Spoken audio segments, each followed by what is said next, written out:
So I was going to start this video with a funny joke about tables made of ice, and then I realized that that was just going to spend too much time and it probably really wasn't all that funny anyway. So instead I'm telling you about the joke and still spending the time. I didn't think that through at all, did I? So anyway, ice tables don't have anything to do with ice or tables, but they do have something to do with the equilibrium that we're talking about right now. So an ice table is actually going to be a way to keep track of concentrations as they change during the course of a reaction on their way to reaching equilibrium. So we're going to use then that information to help us with the calculations, help us come up with equilibrium concentrations, help us come up with the equilibrium constant, all the things that we need to do for equilibrium. Ice tables are going to help us with that. What does it look like? Well, it's a table, not a table, but a math table. And we're just going to work with an example. So if you had a reaction system that looked like this, nitrogen reacting with hydrogen to make ammonia, and if you had some numbers that really don't matter what the numbers are, but just so we have some numbers. Now what we've got is we start out with initial concentration, so I know what I put into the system, and then after a while I allow it to react, and then when it reaches equilibrium I measure the concentration of one of those things, and I happen to know what it is. It doesn't matter which one I know, as long as I know one of the equilibrium concentrations, I can use it to find the others using the table. I can also use it to find the value of the equilibrium constant, whether you call it Kc or just plain K. Okay, so the table is going to look something like this. I need one column for each one of my pieces of the reactant, and then I like to have a column where I'm identifying which one I'm talking about, the initial concentration, the change in the concentration, and then the equilibrium. So I'm going to put in the numbers that I have. I wasn't told anything about an initial concentration of ammonia. Why would I? That's what I'm trying to make. So I'm going to take it as initial concentration of 0. Then, as the reaction proceeds, reaching equilibrium, the concentration of nitrogen is going to drop, so minus, and it's going to go down following the balanced chemical reaction. So the balanced chemical reaction was 1 nitrogen, 3 hydrogens. So nitrogen is going to drop by X amount, and then hydrogen is going to drop by 3 of those. So the negative means the concentration is going down. The numbers in front come from the balanced chemical equation. The product, though, the ammonia, is going to be increasing in concentration because the two reactants are going to be making the product, and it's going to be going up following the balanced chemical equation, so plus 2X. My last line is where I started, initial concentration, with the change in concentration. That's going to tell me mathematically where my starting and ending point is. So in other words, 0.7 minus x, 0.8 minus 3x, and 0 plus 2x, but we don't really usually write the 0 in there. Now, understanding that is critical, because as we go through and try different things in equilibrium and experiment with different combinations, we're going to be playing with this pattern a lot. So don't focus on the pattern of number 0 and minus plus. Focus on where those numbers came from and what they mean. Okay, once I have those, I'm going to solve for x. So I was given an additional piece of information in the question that the equilibrium concentration of ammonia was 0.3 moles per liter, which means my 2x is 0.3 moles per liter, which means I can solve for x. Once I know x, I can substitute that in to my other ones that are in terms of x and figure out their concentration. So concentration of nitrogen was 0.7 minus x, which means 0.7 minus 0.15, which means 0.55. Similarly for hydrogen, and then of course, just to continue the list and make it a complete line, the one that I was given in the question. No marks for the 0.3. I told you that. Okay, so job 1 was done. Well, that was finding the equilibrium concentrations. Nice and neat in a nice table. Job 2 was to use those equilibrium concentrations to find the equilibrium constant, K.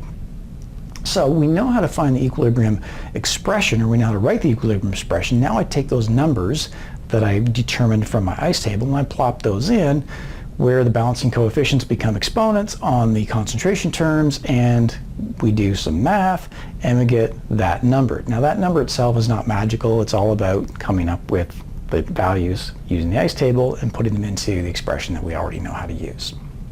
Okay, so what else can we do with it?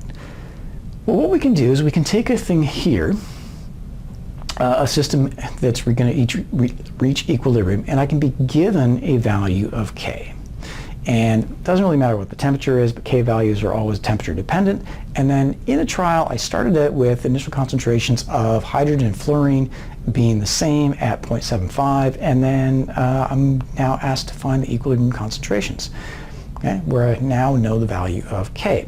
Well, I'm going to do the same thing. So the nice thing about this is regardless of the type of question I'm going to be asked, I'm going to start with a nice table. It's going to look kind of similar. Now, I was given initial concentrations of my reactants, and they're going to react according to the balanced chemical equation in order to reach equilibrium, and that at equilibrium I have 0.75 minus X, and the concentration of fluorine is the same, and the concentration of hydrogen fluoride is 2X. Now, the difference here is I don't have one of my equilibrium concentrations. What I do have is what they end up doing in a equilibrium expression. So that becomes the next thing. And buckle in, because the math is going to get a little bit ugly, but we do have a simple trick to get around it. Okay, equilibrium expression, products on top, reactants on the bottom, balancing numbers become exponents, equals the value that I was given. Now, putting the numbers in or the expressions in as I have them brings me to here. Now you'll notice on the bottom it's 0.75 minus X times 0.75 minus X, which is fortunate because that means I can combine them together. So now I have something to the exponent 2 on top, something to the exponent 2 on the bottom, and something on the other side, which means I can take the square root of both sides. That brings me to this much more simple expression. Now you might be wondering what if. We'll talk about that in a couple of minutes, so just hang in there.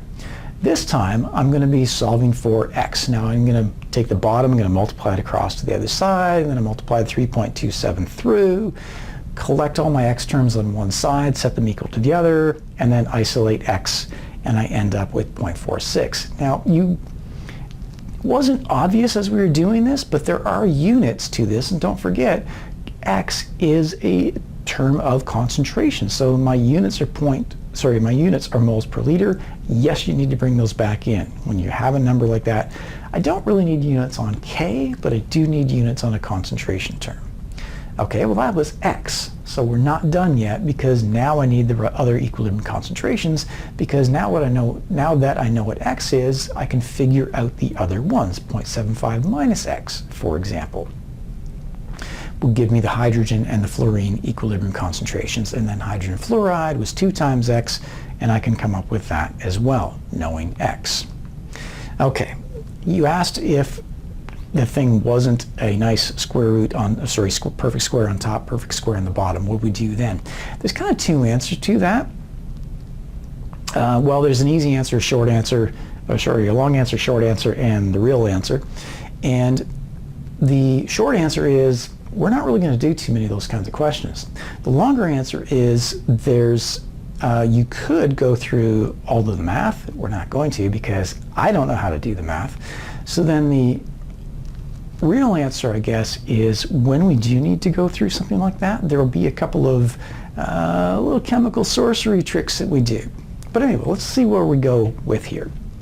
So I just picked some numbers. I'm not going to turn this into a question that we need to answer.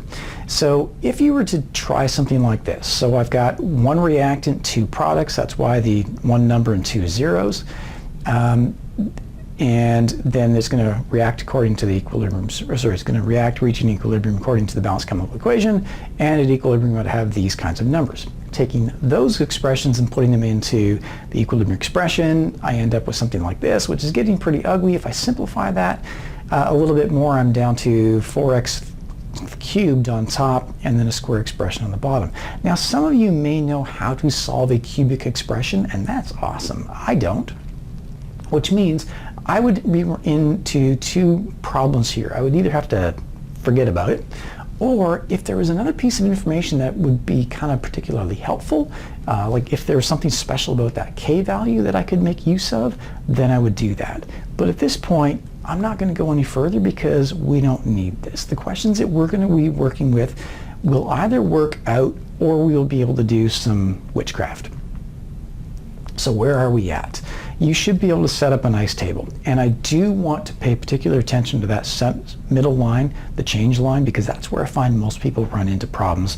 Which ones are zeros, which ones are pluses, which ones are minuses, especially when the question starts changing up and things aren't the way they normally look.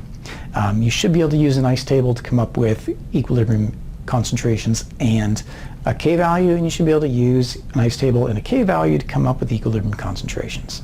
And that's really all there is to it. Talk to you another time.